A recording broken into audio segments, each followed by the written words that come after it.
أعوذ بالله من الشيطان اللعين الرجيم. بسم الله الرحمن الرحيم. الحمد لله رب العالمين والصلاة والسلام على خاتم النبيين وشفيع المذنبين وآله الطاهرين سيما على بقية الله في الأراضين وحجته على العالمين الإمام المنتظر والحجة الثاني عشر عجل اللهم له الفرج ولعنة الله على أعدائهم أجمعين. أما بعد فقد قال الله عز وجل في كتابه المبين وفرقانه المتين وقرآنه المجيد.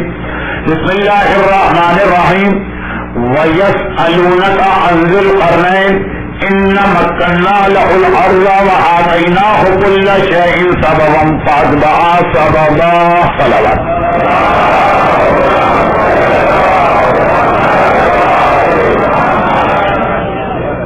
اگرچہ سوال و جواب کا سیشن تو آج نہیں ہے لیکن پھر بھی تحریری طور پہ کچھ سوال آ گئے ہیں اور یہ خیال کرنے کے باوجود دعائے کمیل اور دعائے فقہ سے پہلے ہم نے اپنے طریقے سے 20 منٹ کا سوال و جواب کا سیشن کر لیا ہے.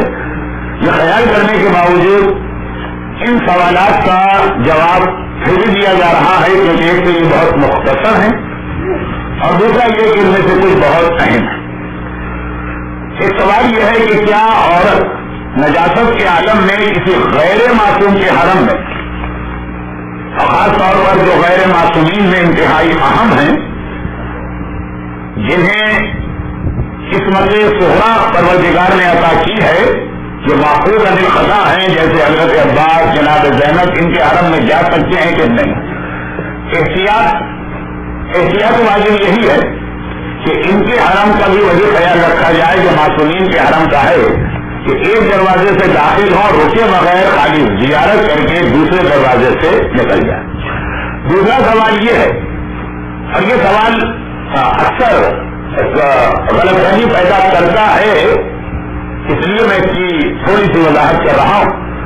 فطرے کے حوالے سے کئی مسئلے بیان ہوئے اور جیسا کہ اس سے پہلے دو باتیں بہت اہم آ چکی ہیں کہ نمبر 1 فطرے کا کرائیٹیریا یہ ہے کہ شب عید آپ کے گھر میں جو لوگ انشاءاللہ شب عید میں یہاں کسی کے گھر میں نہیں ہوگا کم از کم ایک فطرہ تو بچ جائے گا. شب عید میں یار ہے چاہے پورا مہینہ کوئی آپ کے یہاں رہا ہو اور چاہے پورا مہینہ نہ رہا ہو اور شب عید آ گیا ہو تو اس کا فطرہ دینا ہے. لیکن افطاری کھلانا دعوت افطار میں بلانا بھوک مانگنے والے کو کھانا دینا امام باڑے میں کھانا بھجوانا اس سے فطرہ واجب نہیں ہوتا. اور اس حوالے سے دوسری بات یہ آئی تھی کہ آیت اللہ سیستانی تمام مشہور 40-50 مراجع میں جو 20 سال سے گزرے 40 سال میں ان تمام مشہور مراجع میں آیت اللہ سیستانی واجب ہے جو احتیاط واجب لگا کے کہتے ہیں کہ فطرہ صرف مومن انسان کا حق ہے.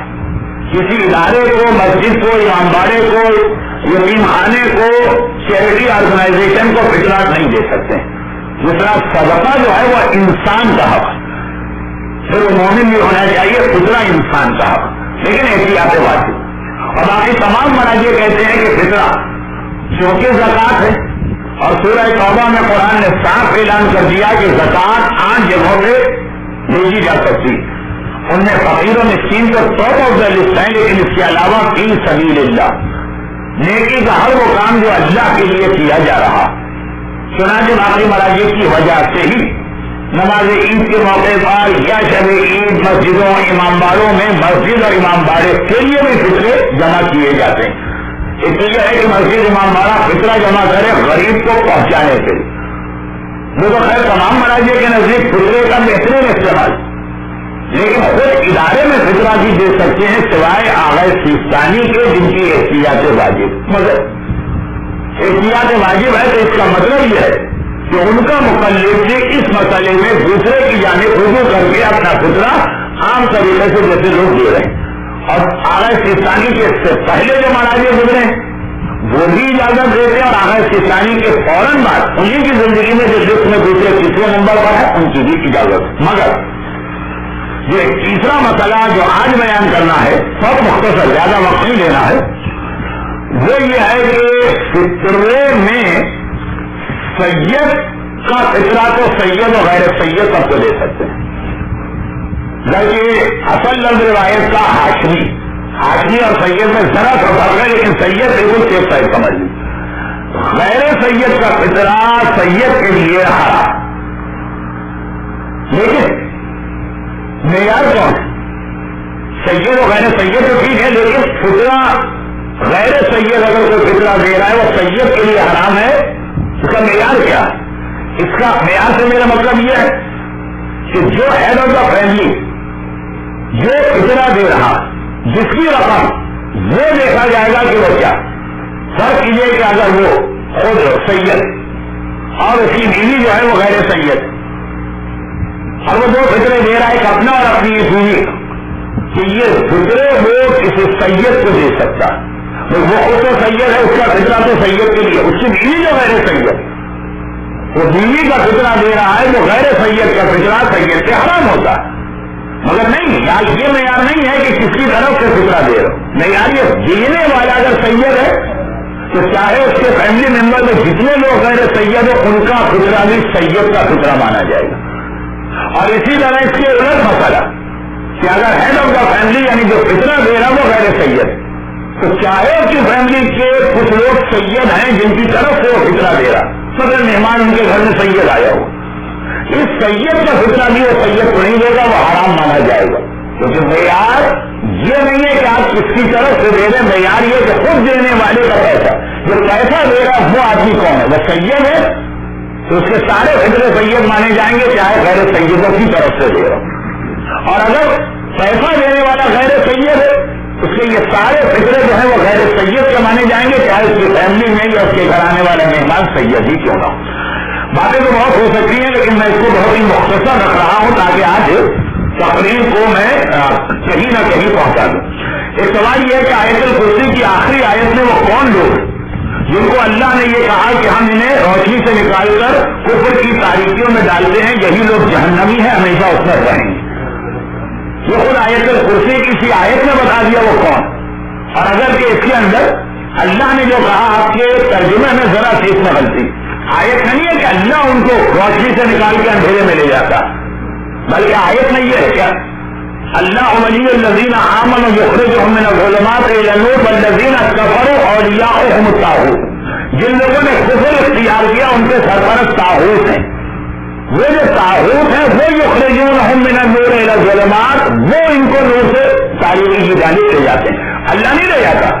کافروں نے جن کو اپنا سرپرست بنا لیا، جو آج ہماری تقریر میں بھی آ رہا ہے دجال، جو آج ہماری تقریر میں بھی آنے والا ہے یاجوج و ماجوج، اور جو یوم القدس کے حوالے سے آپ نے دنیا میں دیکھا کہ جن طاغوتی طاقتوں کو، ظالم طاقتوں کو اپنا سرپرست بنایا، وہ سرپرست ان لوگوں کو نور سے ظلمات کی جانب لے جا رہے ہیں۔ تو آپ کے سوال کا جواب تو یہ ہے کہ وہ کون لوگ ہیں، وہ کافر، اور اللہ ان کو کیوں لے کے جاتا ہے؟ اللہ نہیں لے کے جا رہا ہے، جن کو انہوں نے سرپرست بنایا ہے، اس آیت میں کم از کم یہی کہا گیا۔ اب اس کے بعد ایک سوال ایسا آیا کہ جو ابھی سے لوگوں نے پوچھنا شروع کر دیا، خصوصاً جب سے یہاں محراب کے برابر عید مبارک کا بورڈ لگا ہے، اس وقت سے یہ سوالات شروع ہو گئے، چاند اور عید اور عید اور چاند۔ تو پہلا سوال جو ہے جس کی وجہ سے یہ وہ سوال ہے جو تقریباً ہر گھر کا سوال ہے، اور اس کی وجہ سے لوگ اس مسئلے میں زیادہ کنفیوز، اور اس کا وہی جواب ہے جو آپ 15 سال سے سن رہے ہیں جب سے آغا خل کا انتقال ہوا۔ سوال یہ ہے کہ میں آغا خل کی تقریب میں ہوں، میرے گھر والے آغا سیستانی کی تقریب میں، اور عید کے مسئلے میں یہ اختلاف ہو رہا ہے کہ مجھ کو اجازت ہے کہ میں یا تو خود بھی آغا سیستانی کی تقریب میں آ جاؤں، میں آغا خل کی تقریب میں۔ سوال، اور یہ سوال سمجھ لیے میرا اپنا سوال ہے کہ یہ پرابلم میرے گھر میں بھی، لیکن نہ میں اس کو پرابلم کہتا ہوں نہ میرے گھر والے پرابلم کہتے ہیں، آپ اسے پرابلم کہتے ہیں۔ میرے گھر میں بھی یہ کہ میں آغا خل کی تقریب میں ہوں، لیکن میرے جتنے بچے وہ سب آغا سیستانی کی تقریب میں۔ تو اب ایک تو یہ سوال ہوتا نا کہ آخر ایسا ہے کیوں، یہ انہوں نے پوچھا بھی نہیں ہے، اور ان کے حساب سے یہ ان کا معاملہ بھی ہے، اس کا کوئی تعلق نہیں ہے، حکم خدا ان کو ماننا ہے، لیکن کیا اس کی اجازت کہ ہم آغا خوئی کی تقریب چھوڑ کے آغا سیستانی کی تقریب میں آ جائے تاکہ سب گھر والوں کی عید ایک دن ہو جائے اور یا کم از کم اس ایک مسئلے میں اجازت مل جائے. تو اس کا جواب بھی اتنی ہی مرتبہ آپ نے سنا ہے 15 سال سے. 8 سفر 1992 میں آغا خوئی کا انتقال ہوا اور وہاں سے یہ مسئلہ ہر سال پوچھا جا رہا اور جواب بھی اتنی مرتبہ سنا ہے کہ جی نہیں. آغا سیستانی کے اعتبار سے مرحوم مرضی کو وہی لفظ ان کا استعمال کر دیں جو انہوں نے اسلامک لا میں استعمال کیا, جو انہوں نے تہذیب مسائل اردو میں استعمال کیا. انہوں نے فرمایا جب آپ کسی مجتہد کی تقریر کرتے ہیں اور وہ مر جائے, وہ سمجھیے وقت تک آپ کے سامنے زندہ بیٹھا اور پھر وہی مسئلہ اس کے اوپر اپلائی ہوگا جو زندہ بچ جائے گا. اب اگر اس وقت آغا خوئی آپ کے سامنے زندہ بیٹھے ہوں, امام خمینی آپ کے سامنے زندہ بیٹھے ہوں, پھر بھی آپ ان کی تقریر چھوڑ کے کسی اور کی جانب جائیں گے یا پھر انہیں کی تقریر کریں گے. تو عوام کو سمجھانے کے لیے آغا سیستانی نے اتنی بہترین ورڈنگ استعمال کی ہے عوامی کتاب میں, یعنی انگریزی کی کتاب اور اردو کی کتاب. عربی کتابوں میں علمی زبان آئی ہے, اس کے اندر عام فہم زبان آئی. سمجھ آغا خوئی آپ کے سامنے زندہ بیٹھے ہیں اور آغا سیستانی بھی ان کے زمانے میں, تو کیا کریں گے آپ؟ وہی آپ کو آپ کا کرنا ہے. لیکن شوق خلاصہ کیا نکلا کہ نہ اس ایک مسئلے میں آپ کو کوئی اجازت دی جا سکتی ہے, میں کون اجازت دینے والے آغا سیستانی کا جملہ دوہرا رہا, نہ اس ایک مسئلے میں آپ کو اجازت دی جا سکتی ہے کہ آپ مرحوم کو چھوڑ کے میری جانب آ جائیں, اور نہ باقی مسائل. انگے سرانٹی یہ ہے کہ شرعی طریقے سے آپ کو گواہی مل جائے کہ آغا سیستانی کا علم زیادہ, اندازے نہیں لگیں گے کہ بھائی 5 سال میں کچھ علم بڑھ گیا ہوگا, 10 سال میں اور بڑھ گیا ہوگا, 15 سال میں اور بڑھ گیا ہوگا, 20 سال میں اور بڑھ گیا ہوگا. نہیں, شرعی گواہی ملے کہ بڑھ گیا ہے, اتنا علم بڑھ گیا کہ وہ آگے نکل گئے.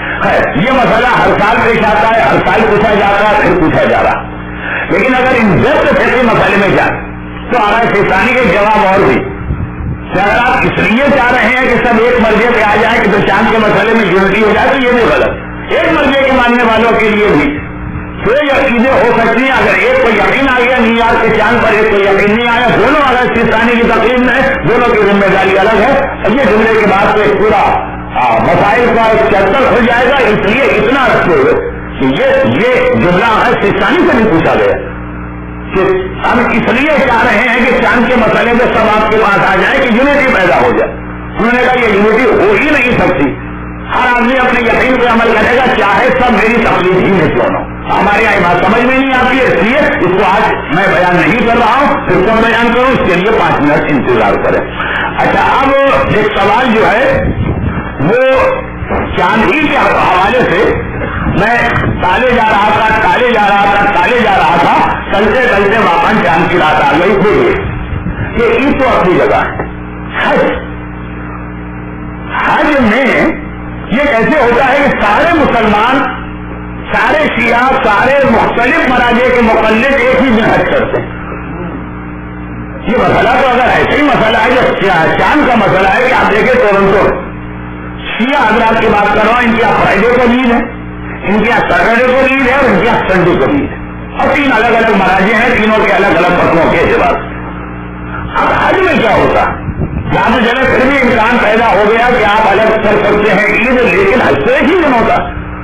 اس کے بارے میں سن لیجیے کہ میں نے پہلے دن جو وعدہ کیا تھا تو یہی چاند سے ریلیٹڈ تھا کہ آغا سیستانی حج میں بھی چاند کے حوالے سے ایک ایسا فتوا دیا, اور اس کو بہت شور ہے, اور بہت ساری انہوں نے دلیلیں بھی لکھ کے دی ہیں کہ میں کیوں اس مسئلے میں پیش ہوں. لیکن وہ خود اس بات کو جانتے یہ لفظ کی توہین ہے, مانتے یہ لفظ کی توہین ہے, وہ خود بھی اس چیز کو ریئلائز کرتے ہیں کہ یہ والا فتوا بہت سارے مومنین کے لیے بڑی زحمت کا سبب بنے گا.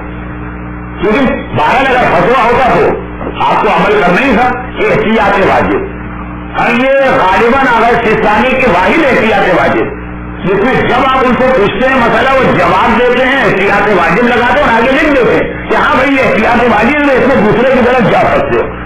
ہر احتیاط واجب کا یہ رول ہے, لیکن اس میں خاص وہ خود بھی اسپائس کرتے ہیں. تو کیا مسئلہ حج کے چاند کے بارے میں ہمارے یہاں 3 فتوے ہیں, اور اس کے بعد دیکھیے کہ 3 مشہور مراجع ہیں. ایک فتوا امام خمینی رضوان اللہ علیہ کا ہے, دوسرا فتوا مرحوم آغا خوئی کا ہے, تیسرا فتوا آیت اللہ سیستانی کا ہے. البتہ آیت اللہ سیستانی کی احتیاط واجب.